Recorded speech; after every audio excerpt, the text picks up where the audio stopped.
Nazareno, sinasamba ka namin, pinipintuho ka namin, aral mo ang aming buhay at kaligtasan. Nuestro Padre Jesus Nazareno, iligtas mo kami sa kamatayan, ang krus mong pinamatayan ay sagisag ng aming kaligtasan. Nuestro Padre Jesus Nazareno, dinarangal ka namin. Nuestro Padre Jesus Nazareno, inulwalhati ka namin. Nuestro Padre Jesus Nazareno, inarangal ka namin. Nuestro Padre Jesus Nazareno, inulwalhati ka namin.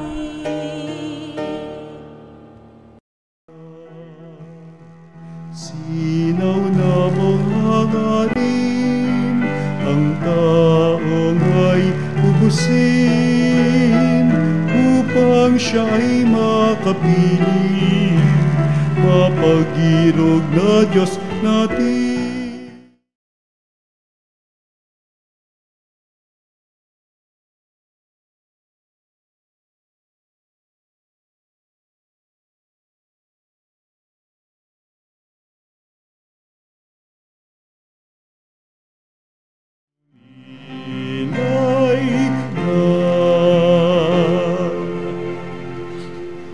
Tayo ngayon natitipon sa ngalan ng Ama at ng Anak at ng Espiritu Santo. Amen.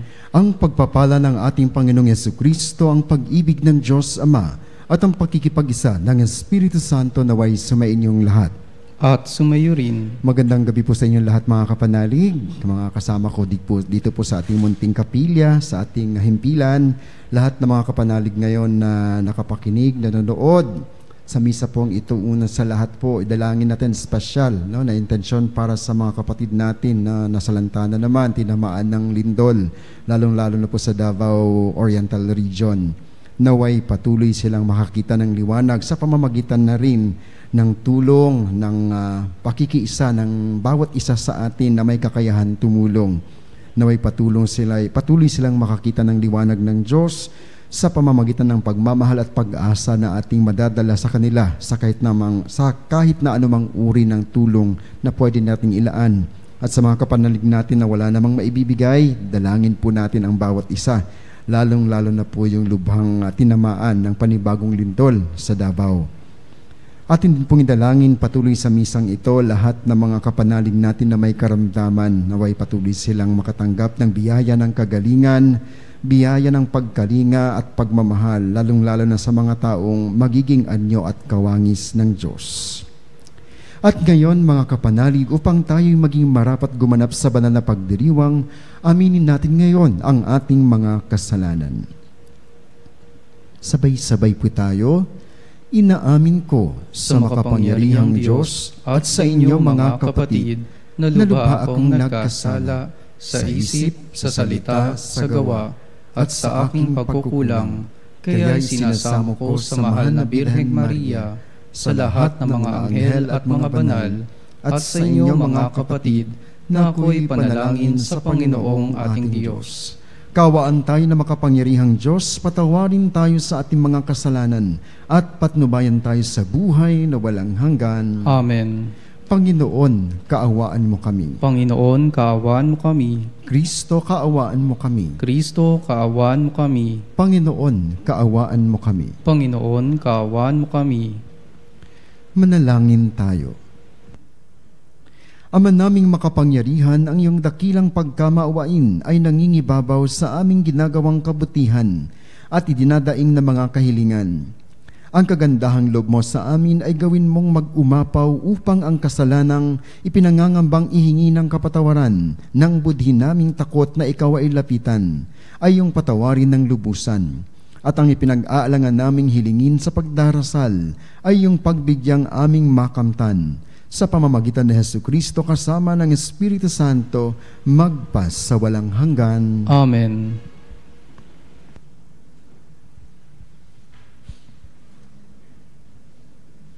Pagbasa mula sa aklat ni Propeta Joel. Magluksa kayo at tumangis, mga saserdoteng naghahandog ng haying susunugin sa dambana ng Panginoon. Pumasok kayo sa templo at manatili roong magdamag na nakasuot ng sako. Walang trigo o alak na ihahandog sa dambana ng inyong Diyos. Iutos ninyo na mag-ayuno ang lahat. Tawagan ninyo ang mga tao upang sumamba. Tipunin ninyo ang matatanda at lahat ng taga-Huda. Pumasok kayo sa templo ng Panginoon na inyong Diyos at sumamo sa Kanya. Malapit na ang araw ng Panginoon at magaganap ang pagkawasak na likha ng Kanyang kamay. Kalagim-lagim ang araw na iyon. Hipan ninyo ang trompeta. Ibigay ang hudyat sa Sion, sa banal na burol ng Diyos. Manginig ang lahat ng nananahan sa Huda. Dumating na ang araw ng Panginoon. Ito'y makulimlim at malungkot na araw. Madilim ang buong paligid.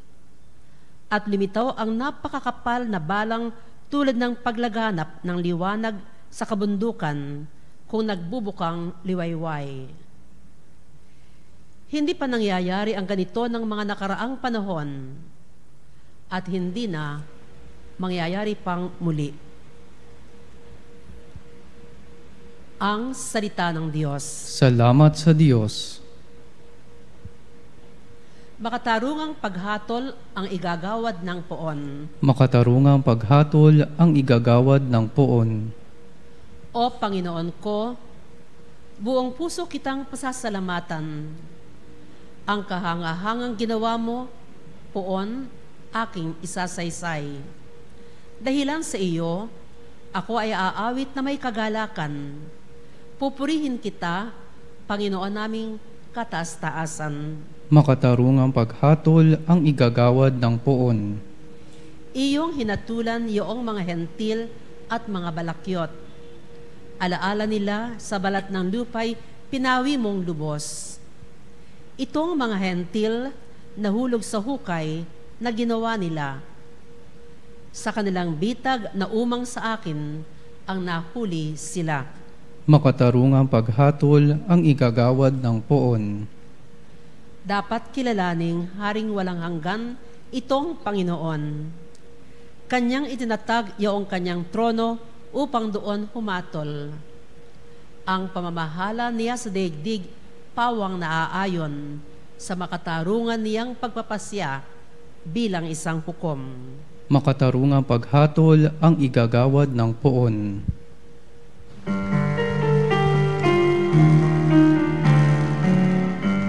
Hallelujah, hallelujah, hallelujah, hallelujah, hallelujah,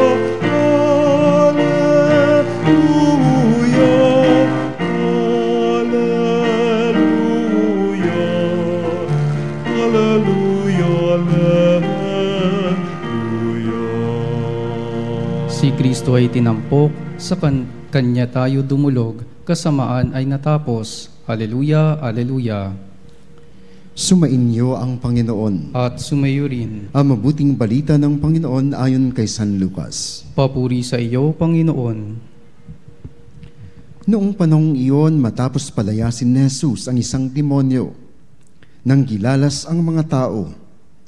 Ngunit may ilan sa kanila ang nagsabi, si Beelzebul na prinsipe ng mga demonyo ang nagbigay sa kanya ng kapangyarihang magpalayas ng mga demonyo. May iba namang nais siyang subukin, kaya't nagsabi, magpakita ka ng kababalaghang magpapakilala na ang Diyos ay sumasa iyo.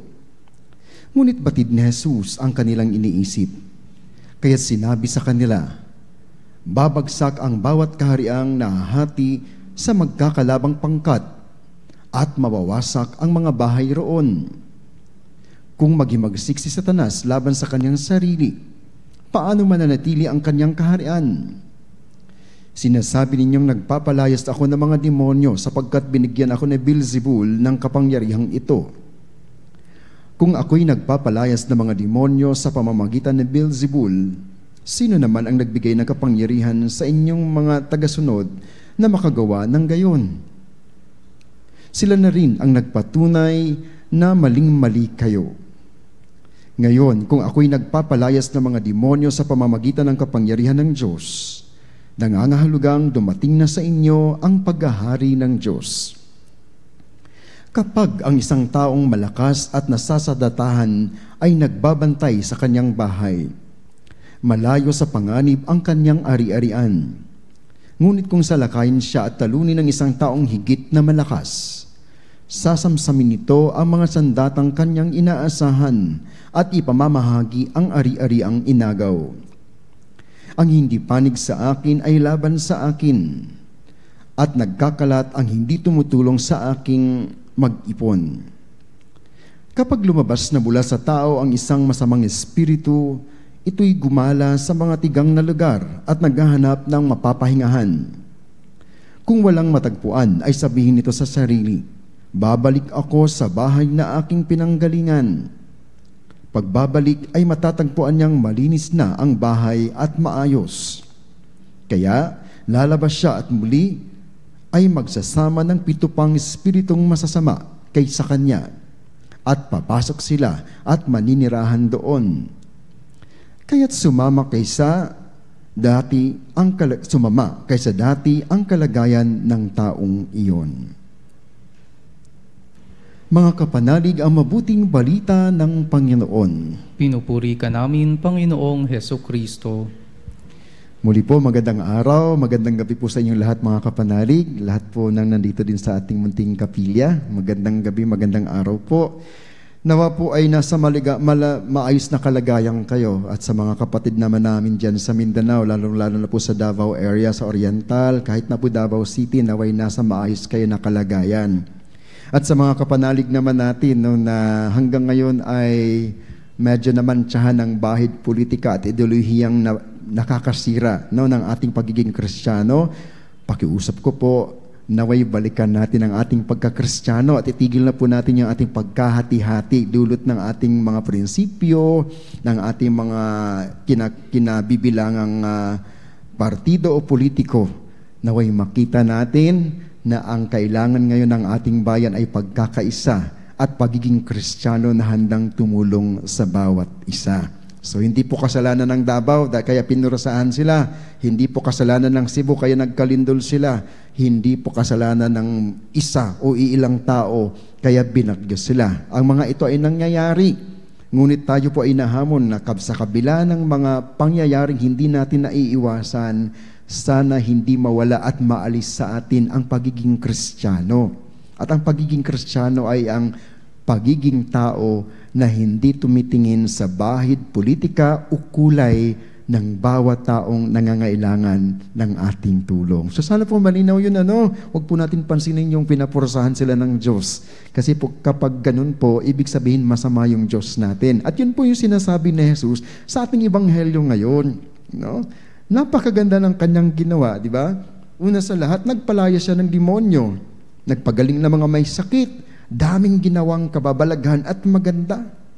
Pero imbis na matuwa at magalak, imbis na papurihan at sang-ayunan, dahil may mga prinsipyo na at mga ideolohiya ng pinaninindigan ang mga tao sa panahon ni Jesus, kinokontra nila palagi si Jesus. Kayo po ba minsan gano'n? Yung bang kapag nakakita ka ng taong mas magaling sa iyo, kapag nakakita ka ng taong mas umaangat sa iyo, sumasama ang loob mo. May mga ganun po ba minsan sa atin? Di ba minsan parang insecure tayo, hala ang galing-galing niya. Imbis na magalak ka at ipagdiwang mo ang tagumpay, kahit pinakamumunting tagumpay ng iyong kapanalig at kapatid, ikay nalulungkot, Parang si Jonas ng mga nakaraang araw, imbis na matuwa dahil nagbago yung mga taga Ninive, sabi niya, Lord, dapat parusahan niyan, kaaway ko yan . Ganun ang nangyari sa Ebanghelyo ngayon. Imbis na magalak ang mga Pariseo, no? Ang mga taong tagasimbahan sa panahon ni Jesus, sila pa ay sumama ang loob at siniraan si Jesus. At ang masakit doon, pinagbintangan pa ang Panginoon na siya'y galing sa demonyo. No? So siguro sa iba sounds familiar. Hindi natutuwa kapag umaangat yung iba. Hindi natutuwa kapag maganda ang nangyayari sa iba. Hindi natutuwa kapag yumayaman yung iba. Hindi natutuwa kapag gumagaling yung iba. Mga kapanalig, sa araw na ito, malinaw, no? Sa Ebanghelyo natin, na kapag nakaranas ka ng kagandahan, dapat ipagpasalamat mo at ipagdiwang. No? Dapat ikay magalak na may tao sa paligid mo na napagkalooban ng biyaya ng Diyos. At kung ikaw ay hindi pa umaasenso, sige lang, pagdasal mo, magsumikap ka, dahil one day, ang mga kapitbahay mo at mga kakilala mo din ay magdiwang din sa iyong mga mumunting tagumpay kahit anuman iyon. Alam niyo po mga kapanalig, sa ating bayan ngayon, ang pinaka naging sakit natin ay masyado tayong nabaon sa ideolohiya at masyado tayong nasira sa mga prinsipyo at sa politikang naghahati-hati sa atin. Napapansin niyo, di ba? Minsan hindi naman, alam natin maraming issue ngayon sa politika, pero hindi naman lahat ng politiko masama. Kapag may politikong tumutulong ng taos-puso, lalo ngayon sa mga panahon ng trahedya, imbis na ating pasalamatan, ating sinisiraan nun. Napakasakit tingnan. Nakita mo sa Facebook, kita mo online, wherever. Imbis na magpasalamat na may nagmamalasakit, dahil po hindi namin kapartido, gagawan ko ng kwento. Pero in the end naman, kumakain din sa mga bigay, patago nga lang kasi nahihiya. No? I hope that at this time, no, at this moment sa buhay natin, itigil na po natin kung anong yung paghati-hati, no, ng bawat Pilipino. Huwag mo na sabihin na pula ako, dilaw ako, berde ako, pink ako, kundi sa mga panahon na may nangangailangan, ang titingnan natin ay ang pangangailangan ng kapwa natin Kristiyano at kapwa natin tao. No? Baka maging katulad tayo ng mga Pariseo, baka maging katulad tayo ng mga eskriba na lahat ng nakikita nila kay Jesus dahil ayaw nila si Jesus, parang masama at ginagawa ng kwentong masama. No, yun, kawawa tayo nagpapa-apekto tayo at nagpauto tayo sa mga trolls. Yung mga taong kumikita online, kumikita sa YouTube, kumikita sa Facebook para sirain yung ating utak, para magkawatak-watak tayo. How about we go back to the very core of our being a person and a Christian, yung pinakaugat, at kung ano tayo, at ano ba yun? Ang maging Kristiyano na ang tanging hangarin ay ang kagandahan, kabutihan, at ikalalago ng ating kapwa. No? Kung ganun ang tingin mo sa kapwa mo, tsak ako, magiging okay din tayo lahat. Hindi yung tipong, kahit pa maganda ang sinasabi ng kapwa mo dahil alam mo iba yung partido niya, iba yung kinagigiliwan niya na politiko, o iba yung kanyang prinsipyo, ay atin kaagang husgahan na mali sila. Ganun ang nangyayari sa atin ngayon Ay, ayok maniwala sa iyo. Alam ko, galing kay ano yan. No? Alam ko ang prinsipyo mo ay galing kay ganito yan. Kapag binigyan ka, pasalamat ka. No? Kapag tinulungan ka, pasalamat ka. Liban lamang pag sigurado ka na ito ay may intensyon na hindi maganda. No? Sa mga kapanalig, yun palagi ang nagpahirap kay Jesus nung siya'y nagpahayag Dahil alam naman natin na ang daladala ni Jesus ay puro kagandahan at pawang maaayos na bagay para sa ikabubuti natin. Bakit sila nagagalit kay Jesus nung si Jesus ay nagpapagaling? Bakit sila naiinggit kay Jesus nung si Jesus ay nagpatawad ng kasalanan, di ba? Pag nagpapatawad siya ng kasalanan, sabi nila, isang blasphemy iyan. No? Ito'y paninira sa Diyos. Paano ba naging kasiraan ng Diyos at sa Diyos kapag ang isang tao ay nagpapatawad? Kapag nagpapagaling, sinasabi nila, kalaban ng Diyos yan, kontra sa Diyos yan. At ngayon, mabigat, nagpalayas ng demonyo, pinagbintangan pa na siya ay galing sa demonyo. Tingnan natin kung paano gumalaw si Satanas. Sisirain niya, no? Iibahin niya yung kwento upang magkawatak-watak tayo. Kaya kapanalig sa araw na ito kung hanggang ngayon, ang iyong respeto ay nawala na sa kapwa mo Pilipino dahil tingin mo kapag kalaban at iba ang inyong sinusuportahan ay hindi na siya tao at hindi na siya karapat-dapat igalang at respeto, itigil mo na po yan. Baka kasi si Jesus na yung inyong sinasaktan. Baka po kasi si Jesus na yung inyong tinatakwil. Baka po kasi si Jesus na ang inyong tinutulungan. Balik tayo sa pinakadiwa ng ating pagiging Kristiyano. Ano? Kaya ngayon, hinihikayat ko ang lahat sa atin. Kapag tulong tayo. Kapag may tumulong, hayaan mo na, tanggalin mo na natin sa isip natin na baka may ibang gusto itong mga taong ito. Habang tumutulong, ating tanggapin. Liban nga lamang, tulad ng sinabi ko kapag alam nating masamang intensyon, pero kahit alam mo kung saan galing niya ng tao na yan, anong kulay niyan pagdating sa politika, naway magkaisa tayo sa panahon ng sakuna at wag nating sabihin, kay Satanas yan, wag mong tanggapin yan. Kay Satanas yan, kaya pinarusahan yan. No? Masakit na katotohanan na nangyayari sa atin, nagkawatak-batak. Kahit nga kami mga pari, kapag nangungusap ng mga ganitong pamamaraan o ganitong mga pananalita, iniisip ka agad ng iba, namumulitika yan. Hindi po pamumulitika ang panghihimasok sa mga bagay na hindi maganda. Kundi ito'y pagsasaayos sa unti-unting sinisira ni Satanas. Kasi napakagaling ni Satanas no? Yung mga magagandang nangyayari, magandang ugnayan, magandang relasyon, ay pinapalabas niya palagi na isang mali at galing kay Satanas mismo. Diba? Kahit nga yung mga taong nais magbago, kahit yung mga taong nagsisimba at hindi naman perpekto at nagkakamali ng konti, sasabihin ka agad natin, simba ng simba, hindi naman nagbabago. No? Paulit-ulit ko sinasabi yan sa aking misa, kapag may mga simba ka ng simba at hindi ka nagbago ka agad dahil hirap na hirap ka, dahil sa iyong pagkatao, huwag kang makapakinig sa mga taong nagsasabi sa inyo na hindi ka nagbabago. Bakit? Kaya ka nga pumupunta ng simbahan dahil nais mong magamot at mabago ng kapangyarihan ng Diyos. Kapag may nagsasabing, huwag ka nang pumunta ng simbahan, hindi ka bagay doon, hindi si Jesus ang nagsabi sa iyo niyan. Hindi ang kanyang espiritu, kundi ang espiritu ni Satanas na ayaw pumunta ka sa pinakadahilan upang ikay mapagaling. Kaya mga kapanalig sa mga panahong ito, balikan natin muli ang ating pinakadiwa. Balikan natin muli ang ating pinakapangako sa binyag na itakwil si Satanas at mahalin ang ating kapwa. Balikan natin muli ang pinakautos ng Diyos kung saan tayo'y hinihimok na magmahal sa Kanya at pagkatapos magmahal sa Kanya ay magmahal sa ating kapwa. Noong Miyerkules sabi ko dito sa misa ko ito, ang tao kapag nagsisimba at papasok ng simbahan, natututo kang magmahal sa Diyos. No? Kapag papasok ka ng simbahan at papasok ka ng simbahan, natututunan mong mahalin ang Diyos.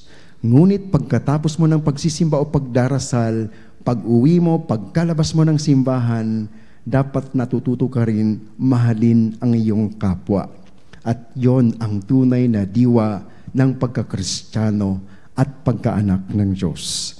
Naway sa papatnubay ng mahal na ina na palaging gumagabay sa atin, ating makita ang kahalagahan ng bawat isa sa atin. Naway makita natin ang pagmamahal na kailangan ng bawat isa sa atin at naway maging Kristiyano tayong muli at tigilan na natin ang pagbibigay tatak sa bawat isa na hindi sila kaanib natin dahil sa politika.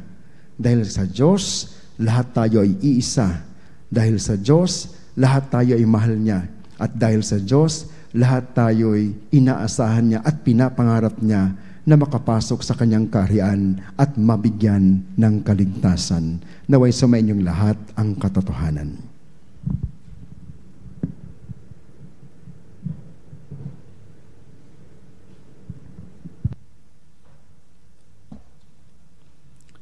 Natitipon kay Kristong lumulupig sa lahat ng kasamaan, lumapit tayo sa Ama ng may pananalig dala ang ating dinadalangin mithiin. Ating po itutugon, Panginoon, dinggin mo ang aming panalangin. Panginoon, dinggin mo ang aming panalangin. Ang simbahan naway mapanibago at magbigay ng tapat na pagsaksi sa mga tamang pinahahalagahan sa buhay upang makatulong na ibangon ang nalugmok na sandaigdigan. Manalangin tayo sa Panginoon. Panginoon, dinggin mo ang aming panalangin. Ang mga Kristiyanong sumasampalataya naway magkaroon ng tapang na magsalita ng hayagan sa ngalan ni Kristo. Manalangin tayo sa Panginoon. Panginoon, dinggin mo ang aming panalangin. Buong puso nawa nating suportahan ang pagsulong ng katotohanan at labanan ang hindi hayagang impluensya ng kasamaan. Manalangin tayo sa Panginoon. Panginoon, dinggin mo ang aming panalangin. Ang mga may sakit at may kapansanan naway makatanggap ng kasiyahan ng pag-ibig ng Diyos mula sa mga taong nag-aaruga sa kanila. Manalangin tayo sa Panginoon. Panginoon, dinggin mo ang aming panalangin. Ang mga namayapa naway tanggapin sa kaganapan ng kaharian ng Diyos. Manalangin tayo sa Panginoon. Panginoon, dinggin mo ang aming panalangin. Makapangyarihang Ama, habang tinataas namin ang aming mga panalangin, pinasasalamatan ka namin sa iyong anak na lumupig sa kasalanan at kamatayan. Siya na nabubuhay at nag-ahari magpakailanman. Amen.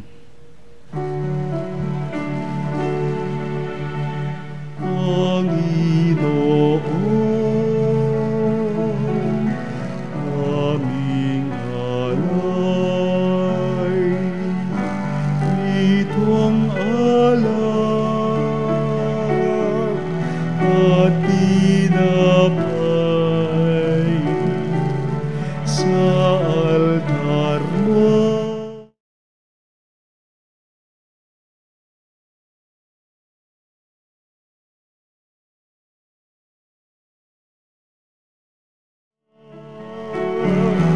Iyong kamay, alay namin,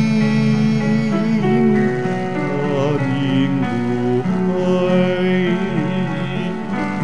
bawat galak at lumbay, bawat pangarap naming taglay sa palad mo ilalagay. Manalangin kayo mga kapatid upang ang paghahain natin ay kalugdan ng Diyos amang makapangyarihan. Tanggapin nawa ng Panginoon itong paghahain sa iyong mga kamay, sa kapurihan niya at karangalan sa ating kapakinabangan at sa buong sambayanan niyang banal. Ama naming lumikha, tanggapin mo mga paghahain ng mga alay na iyong inihabilin, at sa pagdiriwang ng dapat naming ganapin, ang kabanalan ng iyong pagliligtas naway sumaamin sa pamamagitan ni Jesucristo kasama ng Espiritu Santo magpas sa walang hanggan. Amen. Sumainyo ang Panginoon. At sumayo rin, Itaas sa Diyos sa inyong puso at diwa. itinaas na namin sa Panginoon. Pasalamatan natin ang Panginoong ating Diyos. Marapat na siya ay pasalamatan. Ama naming makapangyarihan, tunay ngang marapat na ikaw ay aming pasalamatan. Pinagbibigyan mong ito'y aming maihayag, kahit na ito'y walang anumang maidaragdag. Sa kadakilaang sa iyo ay likas, sa pagpupuri nami ay nakikinabang, ay kami ring iyong pinakikiharapan. Sa pamamagitan ng iyong anak na minamahal, kaya kaisa ng mga anghel na nagsisiawit ng papuri sa iyo na walang humpay sa kalangitan, kami nagbubunyi sa iyong kadakilaan. Santo, Santo, Santo, Panginoong Diyos makapangyarihan, napupuno ang langit at lupa ng kalwalhatian mo. Hosana sa kaitaasan, pinagpalang na paririto sa ngalan ng Panginoon. Hosana sa kaitaasan.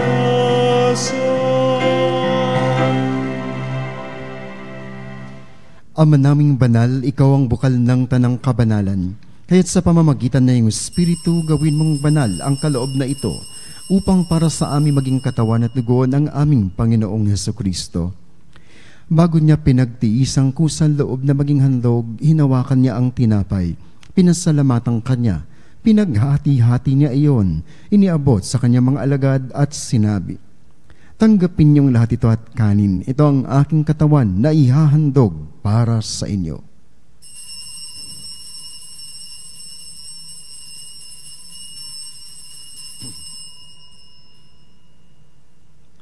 Gayun din naman na matapos ng hapunan, hinawakan niya ang kalis, muli kanyang pinasalamatan. Inabot niya ang kalis sa kanyang mga alagad at sinabi, "Tanggapin niyong lahat ito at inumin. Ito ang kalis ng aking dugo, ng bago at walang hanggang tipan. Ang aking dugo na ibubuhos para sa inyo at para sa lahat sa ikapagpapatawad ng mga kasalanan. Gawin niyo ito sa pag-alaala sa akin."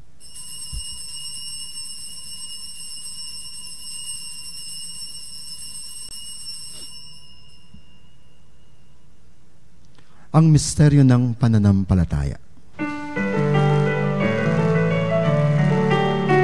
Si Kristo ay gunitain, sarili ay inihain.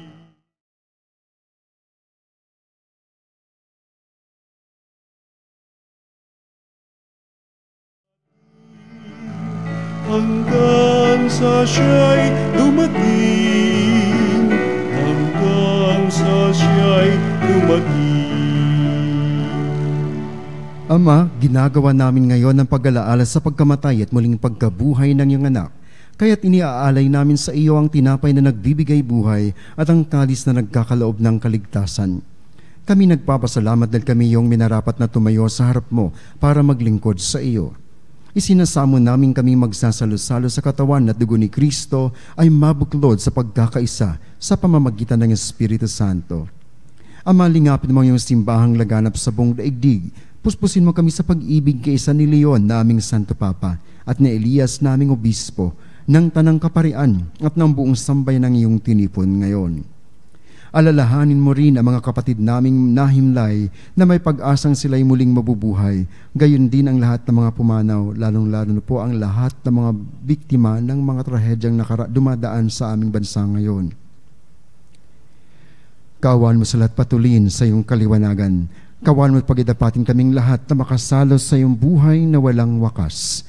Kaysa na mahal na Birheng Maria, Ina ng Diyos. Kaysa ni San Jose ng kanyang kabiyak ng puso.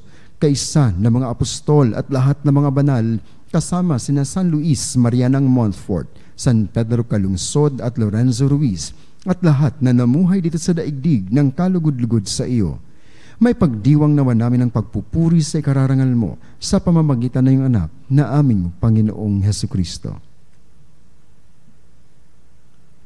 Sa pamamagitan ni Kristo, kasama niya at sa Kanya, ang lahat ng parangal at papuri ay sa iyo, Diyos Amang makapangyarihan, kasama ng Espiritu Santo, magpasawalang hanggan. Amen. Amen. Amen.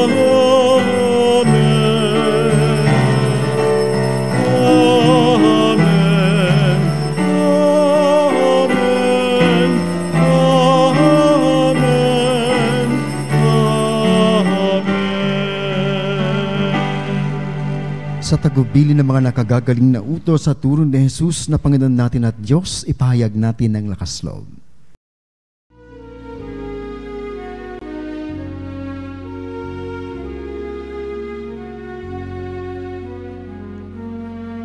Ama namin, sumasalangit ka, sambahin ang ngalan mo.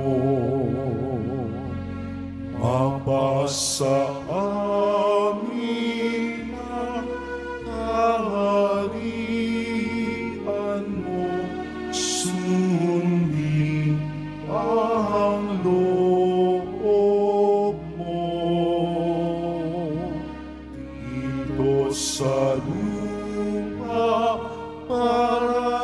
sa langit. Bigyan mo kami ngayon ng aming kakanin sa araw-araw. At patawarin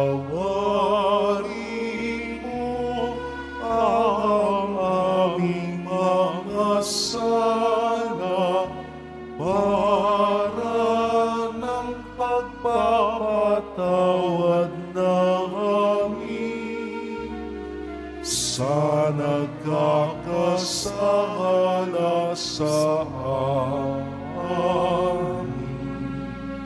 At huwag mo kami ipahintulot sa tukso at iadya mo kami sa lahat ng masama.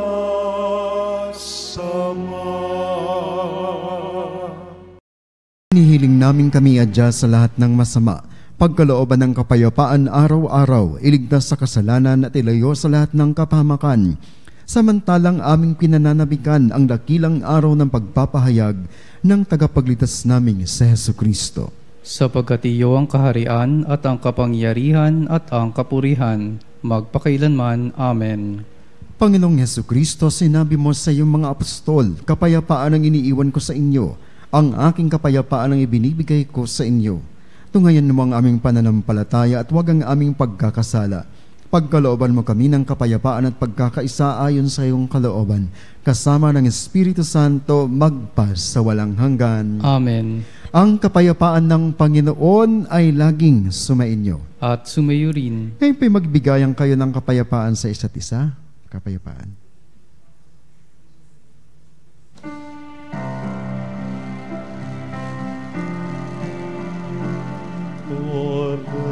Kordero ng Diyos na nag-aalis ng mga kasalanan ng mundo, maawa ka sa amin. Kordero ng Diyos na nag-aalis ng mga kasalanan ng mundo, maawa ka sa amin. Kordero ng Diyos na nag-aalis ng mga kasalanan ng mundo, ipagkaloob po ninyo sa amin ang kapayapaan.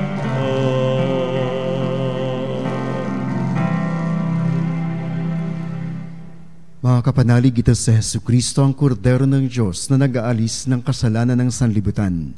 Mapapalad tayong inaanyayahan sa kanyang piging. Panginoon, hindi ako karapat-dapat na magpatuloy sa iyo, ngunit sa isang salita mo lamang ay gagaling na ako.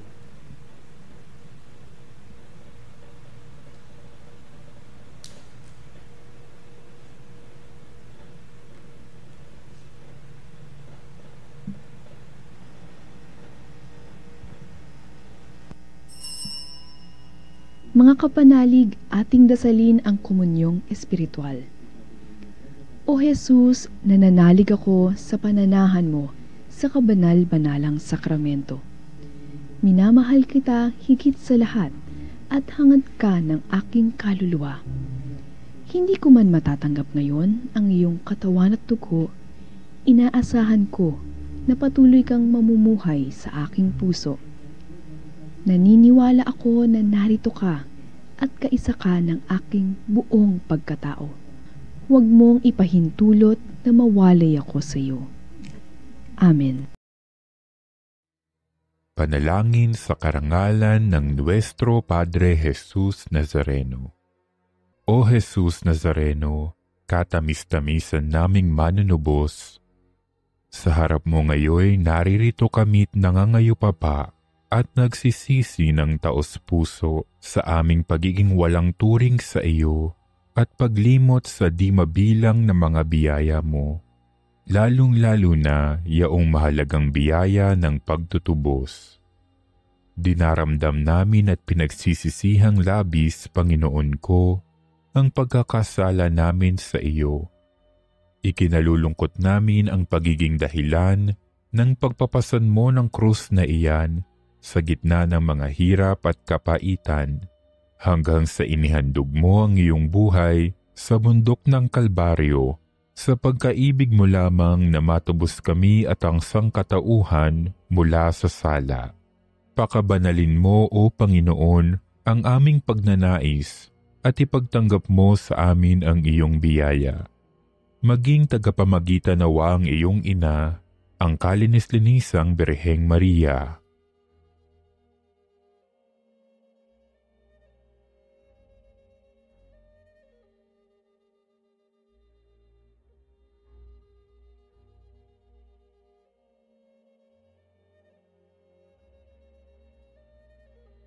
Ama naming makapangyarihan, niloob mong akuin ang iyong anak, ang krus at kamatayan, upang ang sangkatauhan ay matubos at mabuhay. Ang pag-ako namin sa krus at kamatayan dito sa lupa, ayon sa diwa ng pagsunod sa iyong loob, na ginanap ng iyong anak, ay magpagindapat nawa naming kamtin ang lubos na katubusan at pagkabuhay sa iyong piling, sa pamamagitan ni Hesukristo, kasama ng Espiritu Santo, magpasawalang hanggan. Amen. Nuestro Padre Jesus Nazareno, Panginoon namin at Diyos, kaawaan mo kami. Mapagmahal, ipagkaloob mong sa pagsasalo namin sa pagkainuming banal, kami ay maging katawan ni Kristo, na aming pinakikinabangan sa pamamagitan niya kasama ng Espiritu Santo, magpasawalang hanggan. Amen.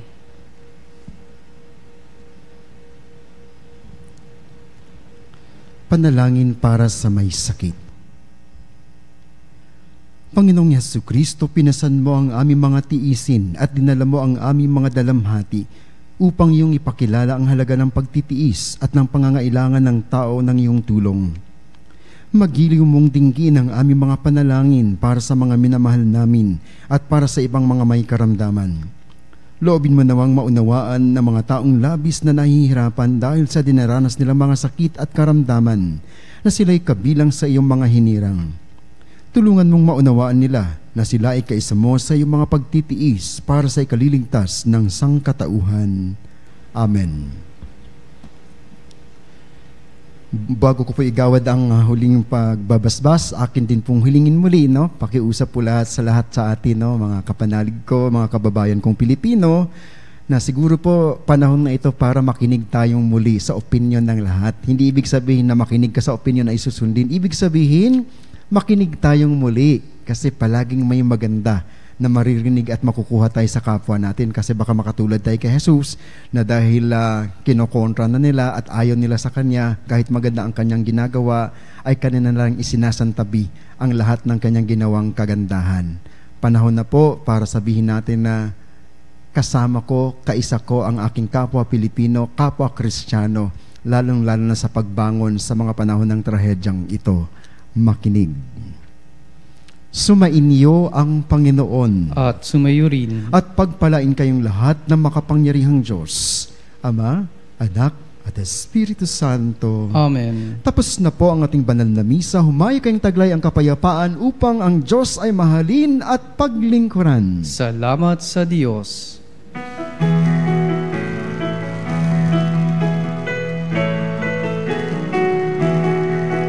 Magsiawit kayo sa Panginoon. Hallelujah! Magsiawit sa Panginoon.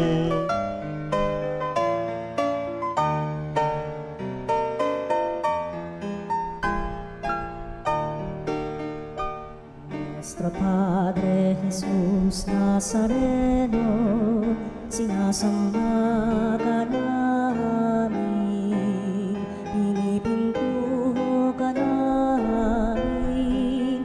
Aral mo ang aming buhay at kaligtasan, Nuestro Padre Jesus Nazareno. Iligtas mo kami sa kamatayan, ang krus mong pinamatayan ay sagisag ng aming kaligtasan.